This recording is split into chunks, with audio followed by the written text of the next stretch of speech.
No, not for me. I've been in like 420 games, so yeah, it was normal. Does the mindset change at all in terms of trying to flip it from a regular season to the postseason at all? Yeah, what I've noticed is it's really like it's a win or go home. It's high intensity. Guys are giving it their all because your season could be over in one game. So obviously it's definitely a playoff feeling, but it's heightened a little bit because it's one game.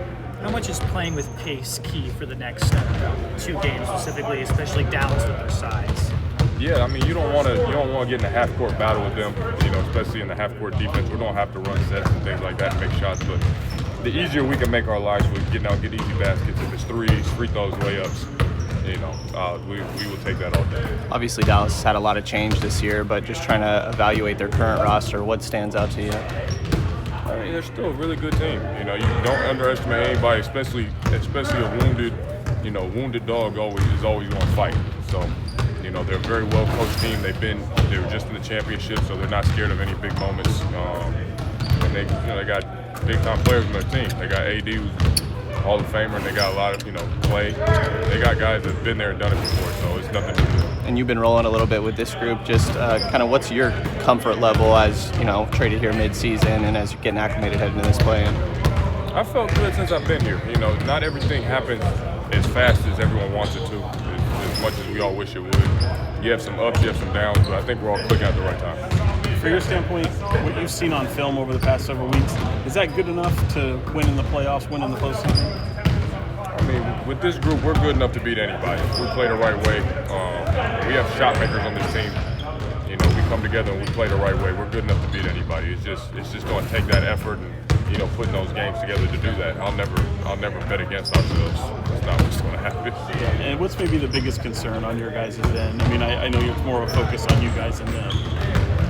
Our biggest concern is, we got to make sure that we're coming out here and playing with life and energy. It's a do or die situation. So if we're not playing like that, then I think that'd be the biggest concern if we're not playing that way. Are you curious to see how the fans are going to be at Golden One on Wednesday and that playoff atmosphere within the arena? I haven't experienced it in Sacramento, so I'm looking forward to that a lot. Even these last 5 games, to where they've been meaningful games. We're trying to keep ourselves in the hunt.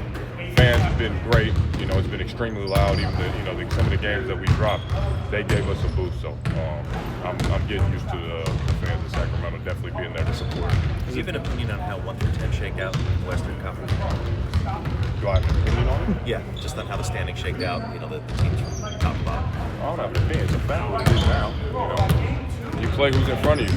You play all these regular season games to figure out where you stack up in the standings, and now you got to play the schedule that's in front of you. So we're not worried about that. We have to win and move on to make sure that we get into a situation where now we can really sit down and try to figure out who we are. Do you think this is the best you guys have been playing as a group the last 6 games or so? Yeah, I mean, I think it's a reason why too. It's more familiarity. We've had more time playing on the court with each other with a bigger amount of group. I think it's very unfortunate for a guy like Malik, who's an integral part of what we've been doing. The guy that's been here pretty much the longest too is him and Bomas, with very good synergy. But we're holding down the fort for guys like that. Hoping we get Jake back and give ourselves a good shot. Jonas gets 7th straight appearance in the play-in. He's the leading rebounder and scorer in play-in history. Yeah. Is that amusing to you as it is to some of us? No, it makes sense. Some of the teams that you on, is if you're not in the playoffs these last 3 years, 4 years, you're in the play-in game. So I bet DeMar is, pretty close on that list too, and I might not be too far behind him. Right.